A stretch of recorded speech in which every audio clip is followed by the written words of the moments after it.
Master Rapi Pulido. So 7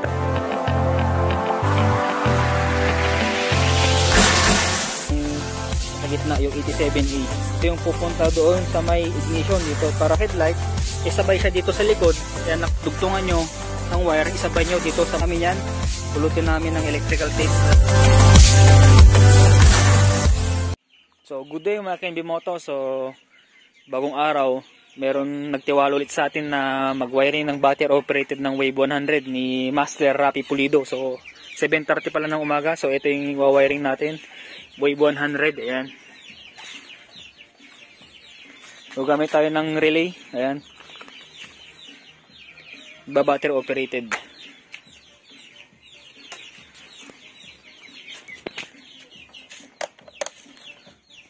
So papakita natin yung before and after. So start natin yung motor. Ayan. Ito yung switch nya. Ayan. So pansin nyo kumukurap-kurap yan. Pagka ni-rev nyo, tsaka lang lalakas. Ayan. So papakita ko sa inyo pagka natapos na. So eto na, nalagyan na natin yung fuse dito. Yan, 10 ampere. Pagapang tayo, review lang tayo. Papunta doon sa number 30 ng relay. Ayan, 30. Yung number 85 naman, automatic yan, body ground. Tapos yung number 86, ito yung pupunta dito sa may ignition. Hanapin, saan yung ignition? Hanapin yung ignition switch, yan, susi. Yung black wire, ayan, may katabing red yan. So, dito tayo sa black magtatap dito. Yung number 86, tap mo dyan. Tapos, yung number 87 naman, ayan, nakatap dito sa isang paa ng switch. Ito yung switch. Ayan, papunta doon. Ito yung itsura ng switch. Ayan.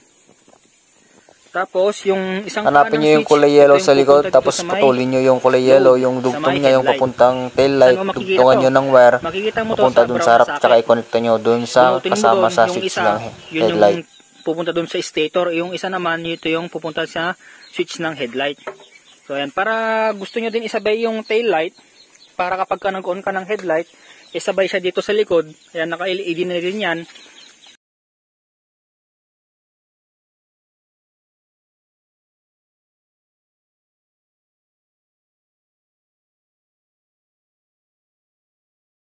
Yan, bulutin namin ng electrical tape, lahat-lahat yan.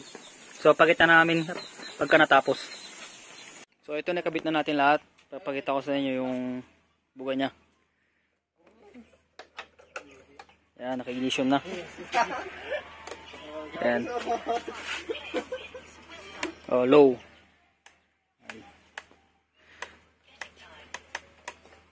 Ayos.